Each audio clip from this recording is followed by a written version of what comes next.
Hello friends, super star Krishna గారు అందాల తార జయప్రద నటించినటువంటి ఒక హిట్ సినిమా ఈనాటి బంధం ఏనాటిదో. ఇది టైటిల్ ఎంత సాఫ్ట్గా ఉంటుందో, దీనికి దర్శకత్వం వహించింది కేఎస్ఆర్ దాస్ గారంటే అస్సలు నమ్మలేరు.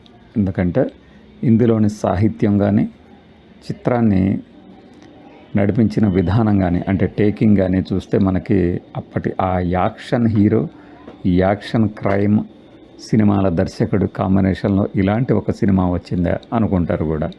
పైగా దీనిని అమృత ఫిలిమ్స్ బ్యానర్ మీద మన మన్నవ బాలయ్య గారు నిర్మించారు. ఆయన ఇందులో ఒక లాయర్ పాత్ర కూడా పోషించారు. జూన్ 8, 1977 రిలీజ్ అయినట్టు కొన్ని రికార్డులు చెప్తుంటే, జూన్ 2న విడుదలవుతున్నట్టుగా పేపర్ ప్రకటనలు చెప్తున్నాయి మనకి.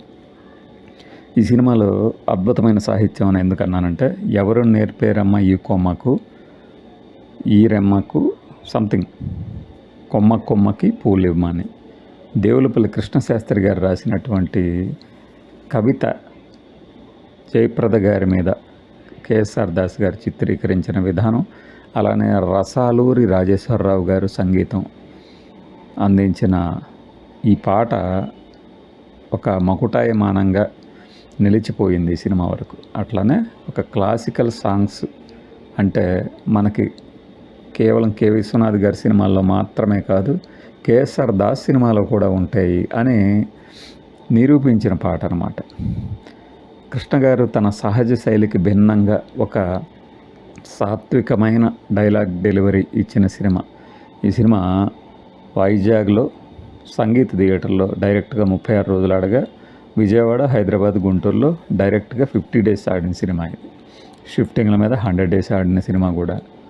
కేఎస్ఆర్ దాస్ గారు తీసినటువంటి కుటుంబ గాథ చిత్రాల్లో దీనికి ఒక విభిన్నమైన ప్రాధాన్యత కలిగిన చిత్రంగా కూడా చెప్పవచ్చు మనం. అలానే కృష్ణ గారు, జయప్రద గారు నటించినటువంటి హిట్ చిత్రాల జాబితాలో తొలి రోజుల్లో ఈ సినిమా రాగా, రాజేశ్వరి విలాస కాఫీ క్లబ్ అని మనకి చక్రపాణి గారు విజయ సినిమాల మీద బ్యానర్ మీద తీసినటువంటి సినిమాకి దగ్గరగా ఆ ఫీల్ అందించిన సినిమాగా నేనైతే దీన్ని చెప్తాను. పాత తరం అభిమానులు మరి అప్పట్లో ఈ సినిమా చూసి ఎలా ఫీల్ అయ్యారో కానీ, నేను మాత్రం ఒక విభిన్నమైన అనుభూతికి లోనయ్యాను. 1977 నాటికి మేము అసలు సరిగ్గా ఊహ కూడా తెలియదు కాబట్టి ఈ సినిమా గురించి అప్పటి ఫ్యాన్స్ కింద కామెంట్ సెక్షన్స్లో పెట్టచ్చు, శంకర్రావు గారు కానీ మిగతా వారు కానీ. ఇది నరసరావుపేటలోని ఈశ్వర్ మహల్లో రిలీజ్ అయిందట. అలానే తక్కువ ప్రింట్లతో రిలీజ్ అయ్యి ఒక మంచి లాభాలు తీసుకొచ్చిన పెట్టిన సినిమాకు కూడా దీన్ని చెప్పుకోవచ్చు. చిత్ర కథ విషయానికి వస్తే, మనకి అల్లూరు రామలింగయ్య గారి ఫ్యామిలీ, మేము చాలా జమీందారులం అని చెప్పి బతికే ఫ్యామిలీ ఒకటి. వారి కూతురు జయప్రద పిడకలో కొడుతూ కూడా జయప్రద గారి సినిమాలో కనిపిస్తారు. అలా కొట్టుతున్నా కూడా చాలా అందంగా కనిపిస్తారు. దానిని సహజ సిద్ధమైన అందం అంటాం మనం. ఫటాఫట్ జయలక్ష్మి గారు పండరీబాయి గారు విలన్గా నటించినటువంటి నాగభూషణం గారికి చిన్నప్పుడే తప్పిపోయిన యువతి కాగా, ఆమెని ఒక మహిళ పెంచుకుంటుంది.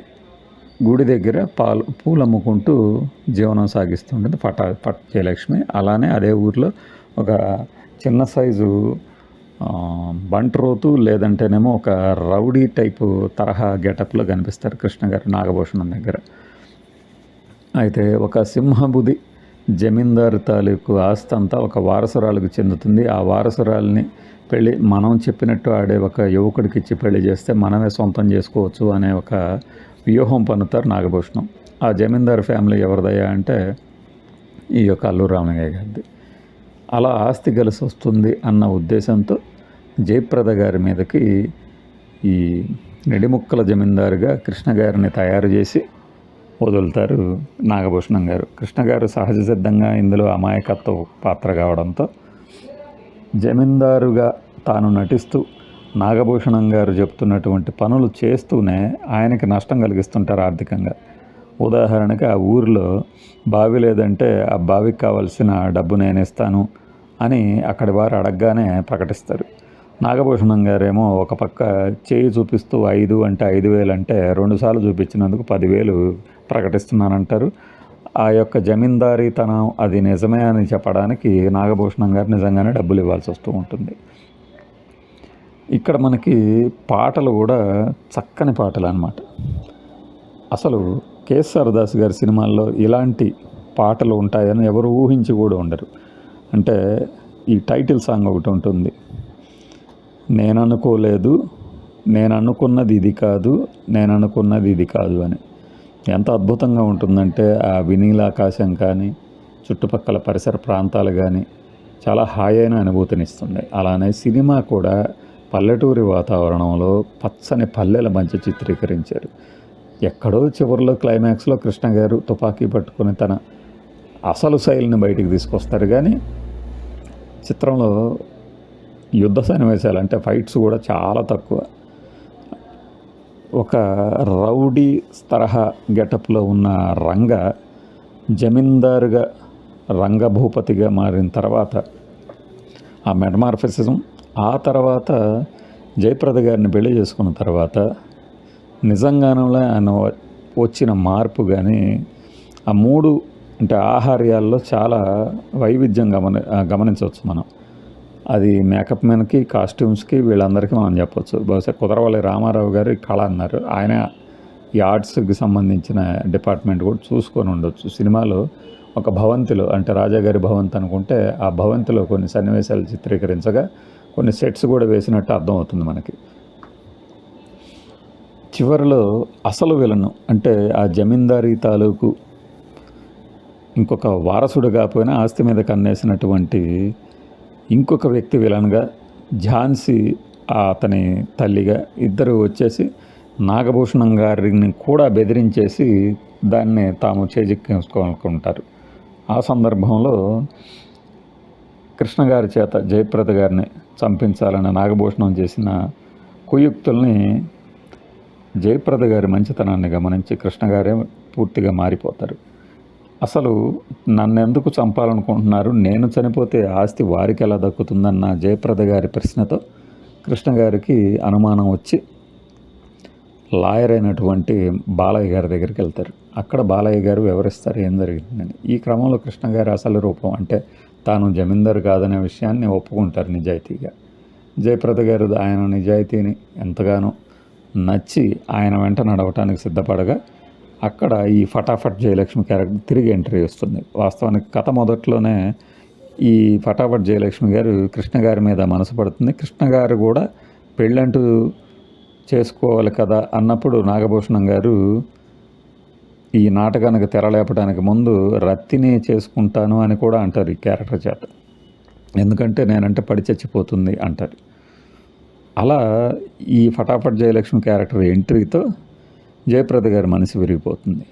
అప్పుడు జయప్రద గారిని వీరు కిడ్నాప్ చేసి కృష్ణ గారి చేత ఆస్తి మీద సంతకాల మీద చేసుకోవాలని ప్రయత్నాలు జరుగుతున్న క్రమంలో క్లైమాక్స్కి లీడ్ సీన్స్ వస్తాయి.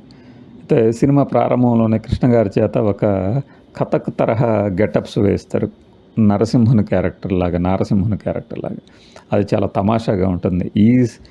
ఈ తరహా ఒక గెటప్ కూడా కృష్ణ గారు వేశారా అని ఆశ్చర్యం వేసింది. వాస్తవానికి ఈ సినిమా నేను చాలా రోజుల క్రితం చూశాను కానీ గుర్తులేదనమాట. అలా ఒక విభిన్న కథా సంవిధానాన్ని కేఎస్ఆర్ దాస్ గారు చేపట్టగా సాత్వికమైన అభినయం, డైలాగ్ డెలివరీతో కృష్ణ గారు అప్పటి అభిమానులకి ఇప్పటి ఫ్యాన్స్కి కూడా కొత్తగా కనిపిస్తారు. జయప్రద గారి లలితమైనటువంటి, ఆమె అసలు పేరు కూడా అదే కదా, లలితమైనటువంటి అందాన్ని ఈ సినిమాలో మరి మనం మరొకసారి చూడవచ్చు. తొలి రోజుల్లో ఆమె ఎంత సుకుమారంగా లాలిత్యంగా కనిపిస్తుందనేది గమనించవచ్చు. ఇక రాధాకుమారి గారు, అల్లు రామలింగయ్య గారు మిగిలిన క్యారెక్టర్స్ చేయగా సినిమా అనేది మనకి చాలా చక్కని అనుభూతిని కలిగిస్తుంది. ఒక టైంపాస్ మూవీగా కూడా చెప్పుకోవచ్చు. ఇది ఈ 45-47 ఏళ్ల ఈనాటి బంధం ఏనాటితో సినిమా గురించినటువంటి చిన్న review. Thanks for watching this video. Bye.